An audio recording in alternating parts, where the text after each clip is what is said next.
Welcome to River City Plus. It is the show after the show, and I'm continuing my conversation with Death to Dementia founder Lindsay Amaro, who I knew is the Admiral's daughters and so many other owner of the Palms Pantry, but we'll talk about those in a different. Today, we're here to talk about Death to Dementia. She is a major advocate for raising awareness when it comes to Alzheimer's, dementia, and hopefully one day finding a cure. So, as always, thanks for coming and sharing your story with us. I know it, and I alluded to it on the show, and so I'm sure people are like, I'm not really sure I know the full backstory, but you've been the caregiver for your mom and your dad over 10 years as they've dealt with Alzheimer's and all of that. So will you break that down a little bit? Yeah, of course. You're absolutely right. 10 years, we're just hitting the 10-year mark of me being a caretaker. And that role is, it's a gift and a curse, of course. I got to know my father while we took care of my mother, just through the trenches together so much better. And I think that ended up being really valuable now as I care for him and his journey with Alzheimer's disease.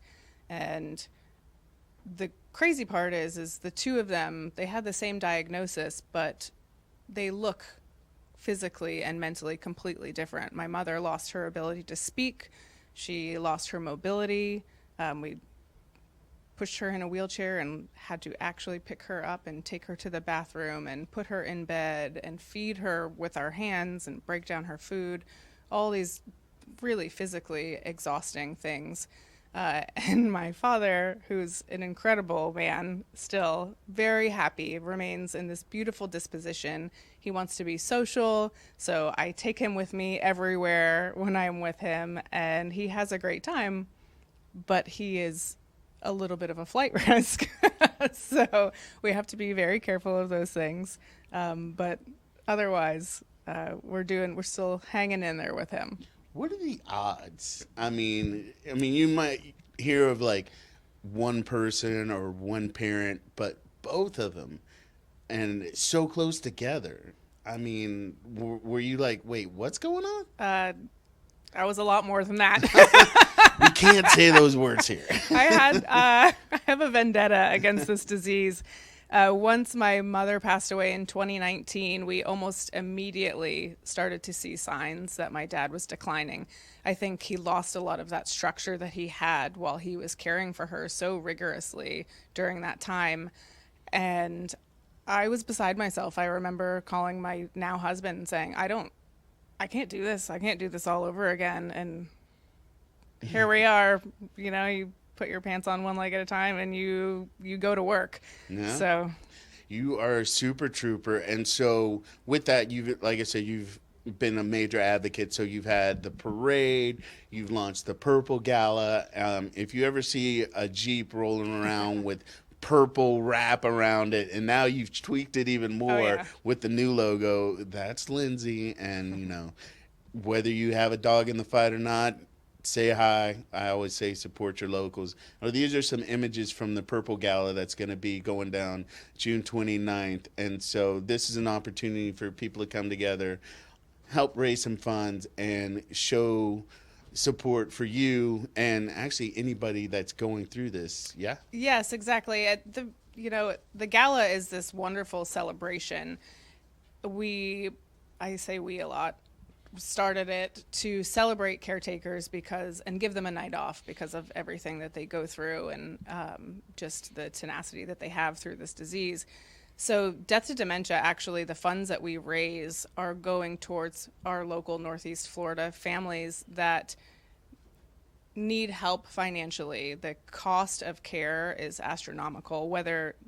Let's say you were a caregiver, you can care for a loved one in the home, and then that prevents you from working and raising money for you to live on. Or you can hire somebody to give this care for your family, which is amazing, but then how do you pay for that? So it's a vicious cycle. So this money is to help alleviate some of that financial burden on our local families. And people don't realize how stressful it is in that situation, because we were just talking a little bit about what you have to deal with. And like you say, you take your dad everywhere, but he's a flight risk. And if you like turn your head for a minute, it's like, and that's got to be taxing on the soul emotionally on so many levels. And I mean, I know you've got siblings to support, but not everybody has that kind of backup. Yeah, that's absolutely correct. And I I said it earlier, I'm so grateful to be in this role and to have developed the patience to really go through with this every day. But aside from just me caring for my dad, this community that, as a part of meeting people with Admiral's Daughters and having Palms Pantry, my father is like a low key celebrity within our community now, and everybody loves him. And so when he does walk off, even if I am in the middle of something else, I see somebody walk out the door and go check on him, which is really incredible that all of these people, whether they know me well or not, or know him well or not, are absolutely willing to lend a hand. We talk about like finding a cure, or actually, no, you came up. You Death to Dementia is the Counterculture approach. counterculture approach. What does that mean? Because I read that and I was like, "Ooh, that's some serious marketing right there." When my mother was diagnosed with Alzheimer's, I didn't know anything about it. I was one of those people that thought that it was a disease that old people had, or a symptom of getting older. And it's so much more than that. I have a crew of people that volunteered for a family. The husband, 36 years old, diagnosed with Alzheimer's disease. And he and his family are now moving to Chicago to be with the in-laws so that they can be taken care of. So they had to fix up their house, sell it, all of these things. So it's 36. I mean, I'm not 36 anymore. But still, I mean, like you said, I'm with you because I'm sure I've heard of it in some younger ages, but 36, It's insane. and I People mean, don't know that.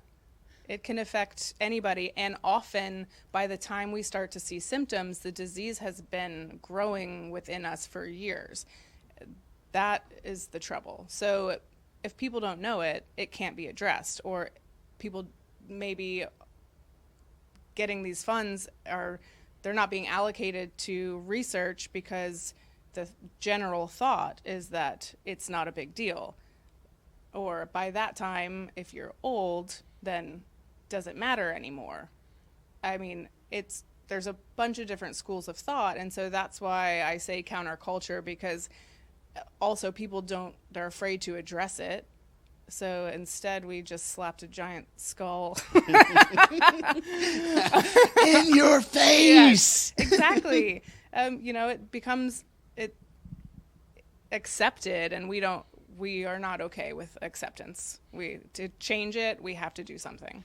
How hard has it been for you to get people to actually have these conversations? Because I'm sure when it first started occurring within, you're like, it's kind of whatever, we'll deal with it. And then as you kind of saw it, you lived it with your mom, and now with your dad, it's like, oh, I get it. So do you meet people that like out in the street, and they're like, I kind of understand, but I'm not, they don't really want to talk about or embrace it? I get both. I see some people, given what I do now with Palms Pantry, and having my vehicle wrapped, and usually in that parking lot, I have people come in and share their stories with me frequently, too frequently, which is how I know it is a necessary step to take.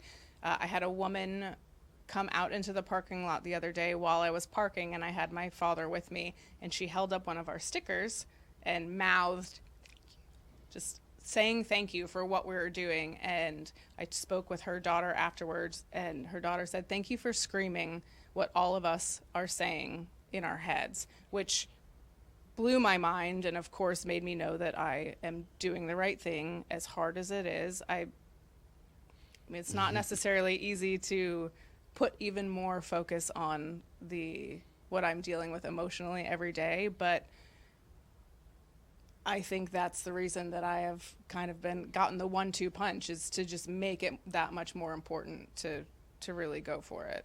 Now, I know we're based here in Jacksonville, Northeast Florida. Have you been able to make any strides or inroads outside of our area? Well, I work closely with Alzheimer's Association, still support them. In fact, we still do fundraising for them as well. And with them, I am an advocate. So I, in February, went to Tallahassee for the advocacy days there and spoke with our congressman, and just to share my story so that they know just how important it is to their constituents.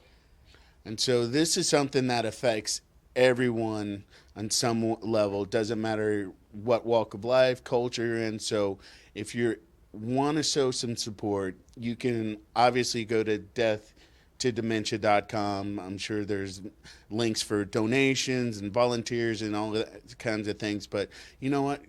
Make an effort to show up at the gala. You can meet some people that maybe are experiencing the situation as you are, or you'll meet some people that where you can have that conversation that you might not be able to have with anybody else because they can't relate. Yes, exactly. So June 29th at the Harbor, Queens Harbor. Queens yeah. Harbor, and the Yacht and Country Club. But yeah, year 2 there, but it's year 4 of the gala. Wear your purple, show your support for our locals doing big things and trying to make inroads for a great cause. And like I said, more information is deathtodementia.com. And so always sending you good vibes and love, girlfriend. I know you've been fighting hard, and as much as I can support, I will River City Live and support your locals, people. And yeah, you guys have a great weekend. We'll see you Monday. Yes. Thank you.